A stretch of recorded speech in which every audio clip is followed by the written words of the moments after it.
Miller और model. Stochastic cash जब रहता है ना, कंसिस्टेंट जब कैश नहीं रहता है, अनप्रेडिक्टेबल जब कैश फ्लो रहते हैं, तो मिलर और मॉडल बहुत बढ़िया मॉडल है। प्लीज ये कभी मत समझना कि बाउमोल ने जो समझाने का कोशिश किया वही चीज मिलर और समझाएगा, नो।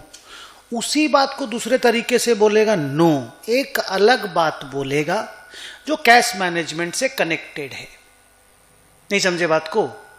बाउमोल क्या बोलता था? वो बोलता था कि मेरे पैसे कहीं बॉन्ड में लगे हुए हैं, हमको विड्रॉ करके लाना है, विड्रॉ करने का ट्रांजैक्शन कॉस्ट लगता है, विड्रॉ करेंगे तो इंटरेस्ट कॉस्ट का भी लॉस होगा क्योंकि वहां पे वो बॉन्ड पैसा कमा के दे रहा है इंटरेस्ट का।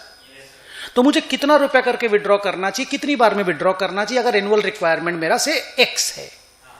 इसका दो सम हम लोग बनाए, समझे भी प्यार से, और इन्वेंट्री के साथ कनेक्टेड था ना, तो आसानी से पकड़ में एकदम अच्छे से आया।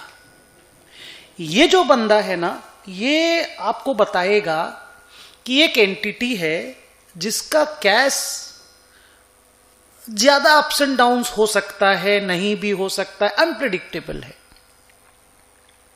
तो उसको कैसे अपना कैश मैनेज करना चाहिए, इसने उसके लिए बोला कि उस बंदे को थोड़ा मेरा इशारा भी देखना, एंड देन जो बोलेंगे वो तो सुनना ही है। बोला उस बंदे को 3 लेवल बनाना चाहिए। ये एक लेवल है, ये दूसरा है, ये तीसरा है, क्योंकि 3 हाथ मेरे नहीं हैं। ठीक है, first level, second level, third level, done. बोला ये जो लेवल है वो है लोअर लेवल ऑफ कैश। क्या है? Lower level of cash. और ये जो सबसे हाई हाथ दिख रहा है ना बच्चों सबको, जूम वाले बच्चों सब देख पा रहे हो ना ठीक से? ये जो हाथ है मेरा लेफ्ट हैंड का टॉप, ये अपर लेवल ऑफ कैश है। और ये जो कहीं पे बीच में देख रहे हो वो एग्जैक्टली बीच में नहीं है, कहीं पे बीच में है, उसको बोलते रिटर्न पॉइंट। क्या बोलते हैं? Return point. बोलता है हम बताएंगे, मिलर और बोलता हम बताएंगे आपका रिटर्न पॉइंट कहां होना चाहिए और आपका अपर लेवल कहां होना चाहिए, मैं बताऊंगा। मिलर और बोल रहा है, मिलर अलग आदमी है और अलग आदमी है, दोनों ने मिलकर मॉडल डिसाइड किया।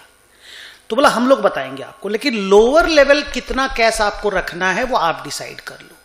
आपका क्या औकात है, नहीं समझे, आप कितने में कंफर्टेबल रहते हो, उसके हिसाब से लोअर लेवल आप डिसाइड कर लो। बोला once you get the lower level done, set, final, फिर रिटर्न पॉइंट और अपर लेवल मैं बता दूंगा। तो मां अभी पढ़ाना चल रहा, फिर लिखा देंगे अच्छे से, पहले सुन लो, प्यारा है लेक्चर, अच्छा है, सारा ही लेक्चर इसमें अच्छा है, एफएम का सभी कुछ अच्छा है।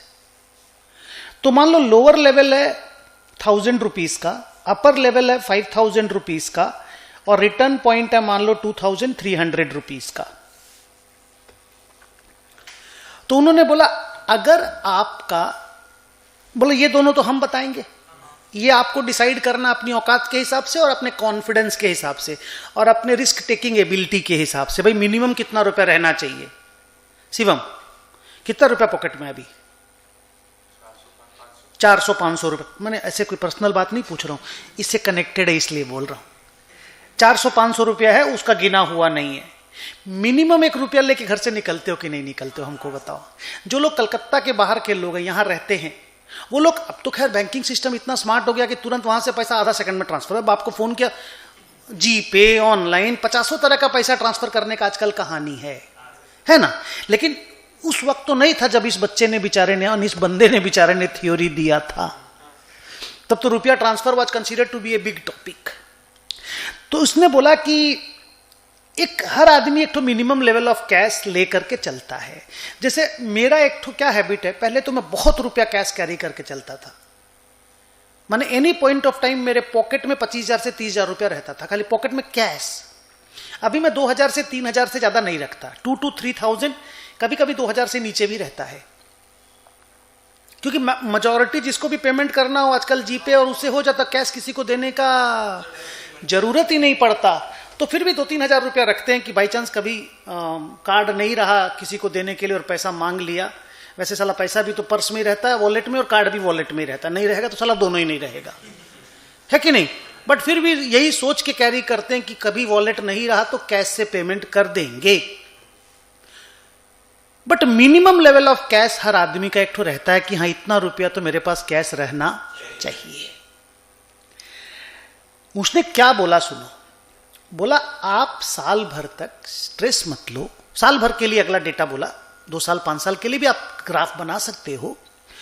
बोला अगर आपका कैश इन हैंड 1000 और 5000 के बीच में है कहीं पर भी, से 14 तारीख को, आज कितनी तारीख है? 1 फरवरी को आपका कैश है 1500 रुपया। बोला डोंट वरी, 1000 और 5000 के बीच में है, आपको कोई स्टेप लेने की जरूरत नहीं है। अगर 1000 और 5000 के बीच में आपका कैश मूव करता रहा, आप कुछ मत करो, बस चलाते रहो कार्यक्रम को। जैसे ही आपका कैश 5000 टच कर जाता है, कितना? 5000, तो आप क्या करो कि 2700 रुपया, देखो समझ में आएगा आपको एकदम अच्छा से, हम जैसे लिखेंगे ना समझ में जरूर आएगा। 2700 रुपीज आप इमीडिएटली कहीं इन्वेस्ट कर दो।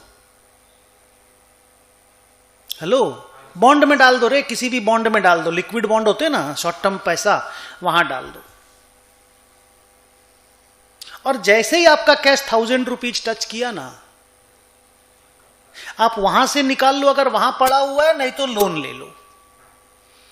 अगर आपके पास बॉन्ड में पड़ा हुआ, लोगों के पास बॉन्ड में पड़ा हुआ रहता है, यही मान के सारा थ्योरी लिखा हुआ है, तो बॉन्ड को मैच्योर कर लो। मैच्योर लेकिन 1300 रुपया ही करने का है, क्योंकि जब भी ऊपर जाओ आना रिटर्न पॉइंट में है, जब भी नीचे जाओ आना रिटर्न पॉइंट पे है। तो लोगों ने पूछा इससे क्या होगा? बोला that is your optimum way of managing your cash. बोला मैं अगर 4500 तक पहुंच जाऊं तो बोला फिर मेरा थ्योरी सुनने का जरूरत ही नहीं था ना। अगर आप 4500 तक पहुंच जा रहे हैं तो आप झूठ मूठ का ज्यादा कैश बैलेंस मैनेज करना चाहते हैं। एक तो आप बोलते हो 1000 रुपीज रखेंगे मिनिमम, ऊपर बोलते हो हमको 4500 तक पहुंच जाना है। 22000 तक पहुंच जाना, मेरा क्या पूछना है फिर? नहीं समझे? बोला जैसा मैं बोलता हूं अगर वैसा आप करते हो तो आपको मिनिमम इंटरेस्ट का लॉस होगा और मिनिमम आपका ट्रांजैक्शन कॉस्ट होगा, but over a long period of time आप अगर उसको देखोगे तो। नहीं समझे? बंदा अपना स्टैटिस्टिक्स करके सारा चीज निकाल करके थ्योरी रख के दे दिया। पहले बताओ फंडा समझ में आया कि नहीं?